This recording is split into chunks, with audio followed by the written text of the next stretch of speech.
The truth is, we as Americans, we've gotten used to a certain thing. I've lived my entire life, all 41 years, getting used to a certain thing. And that certain thing is this: we're number one. We're number one. We're the best. We're the biggest. We're the baddest. We're the strongest. That's how we've lived our lives. You've lived, no matter how old you are, and we have every age that watches this show, whether you're 95 or 5, your entire life we've been number one, the biggest, baddest on the block.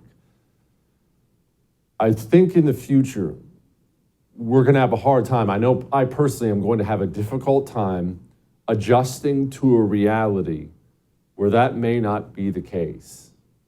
We are now routinely getting bullied and attacked by Iran. Did you know that? How many attacks has Iran or its proxies launched against American positions in Iran and Syria since Joe Biden took office? There's been about 83 attacks, I think, since in the last several years. That's a lot of attacks over 2 years. How many times have we retaliated against Iran or its proxies? We've launched 4 major strikes. 83 attacks. We've responded 4 times. Are you ready for the new reality? And understand this, I'm still adjusting with this. So we're just going to talk through this together, you and me right now.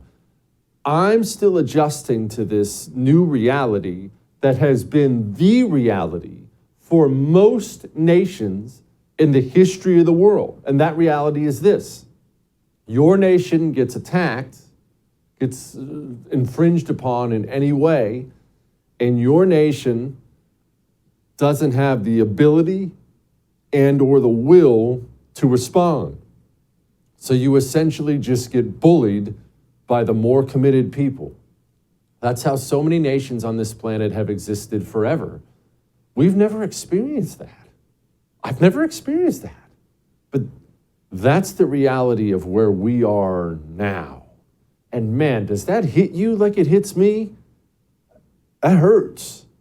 And look, let's be honest about Iran. This is the same country that under Barack Obama had our sailors on their knees with their hands behind their head, took our sailors captive, and we did nothing.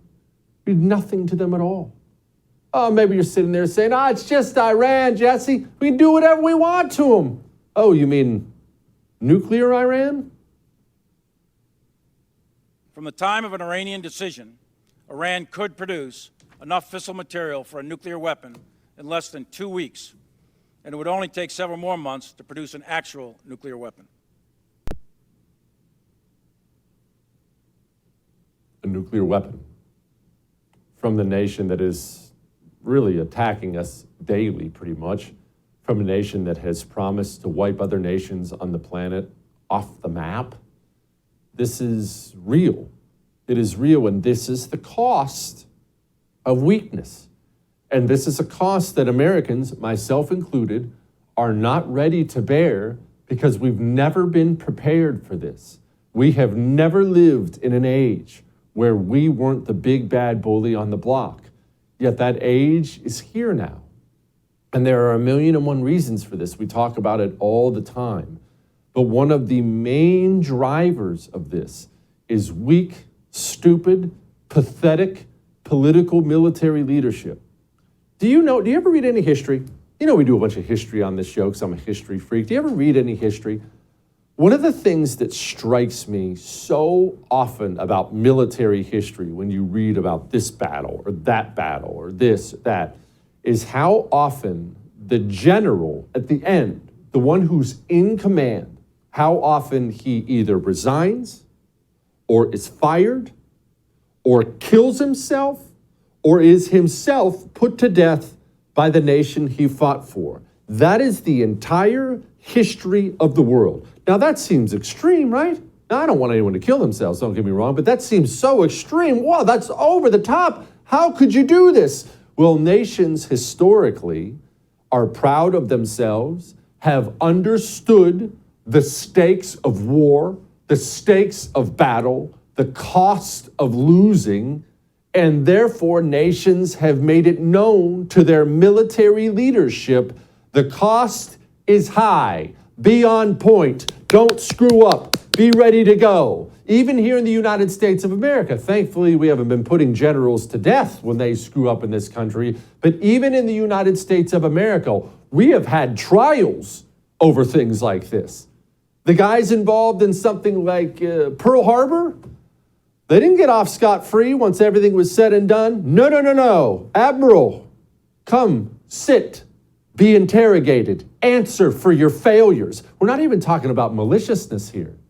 We're not even honestly talking about things that maybe can even be blamed on them. Fault doesn't matter. You were in charge. Why'd it fail? Answer for yourself. A nation that does those things is a nation that takes itself seriously, takes military matters seriously. It is a nation that will produce other military leaders who take themselves and their mission deadly serious. What I'm about to play for you is not a small thing. Maybe you've seen it, maybe you've heard it, maybe you haven't. And it'll get forgotten. You'll forget about this in a day or two, but I want you to understand what you're about to watch is a gigantic indicator that we are in very, very serious trouble as a nation. Do you have regrets about the withdrawal from Afghanistan? I support the president's decision. Do you have regrets about the withdrawal or how the withdrawal occurred from Afghanistan that cost the lives of 13 of our service members? I don't have any regrets. No regrets. What happened in Afghanistan was not just 13 of our bravest and best dying because of the negligence of our leaders. In response to the 13 brave souls dying for this nation because of our leaders, we then, quote, responded and we drone striked 10 innocent Afghanis. 6 of them were children. Then we botched the whole thing, had people falling from the planes as we took off from Afghanistan. What happened in Afghanistan wasn't a national embarrassment. It was an international embarrassment, openly mocked by several nations on the world stage. And our military leadership is so devoid of any accountability, any patriotism now. Not one resigned. Not one general, not one colonel, not one admiral, nobody. Nobody. And the Secretary of Defense who presided over it, not only did he not resign in disgrace, not only was he not put on trial, he's totally comfortable going on television and saying, hey, no regrets. Should also be noted that same guy doesn't care that the U.S. military is full of communists now. Here's Lloyd Austin. This is a tweet by one of your employees in charge of diversity, equity, and inclusion, and it's patently racist. They say that she had to give Karen the business, that she talks about caudacity, presumably of Caucasian people. So I guess, Terrible. why does the... Look at it. Well, why is that person Look, you're not so getting an low? argument from me. That's terrible. It's wrong. She shouldn't be doing that, period. Should she be fired?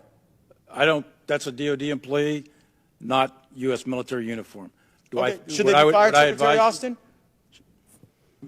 Again, as you heard in your subcommittee here, this incident was investigated, and And they're of course still employed. It was investigated. Remember what they said after we drone strike 10 innocent children in Afghanistan? They actually investigated themselves, the Pentagon did. And at the end of that investigation, John Kirby, then Pentagon spokesman, got up and said, well, no, there's not going to be any punishment. No, there was no one failed, really. It was a failure of the process. 6 innocent children taken from this earth by us. No one got in trouble. Nobody resigned. You may think it's a small thing. It is an indicator that we are in very, very, very serious trouble as a nation. All that may have made you uncomfortable, but I am right.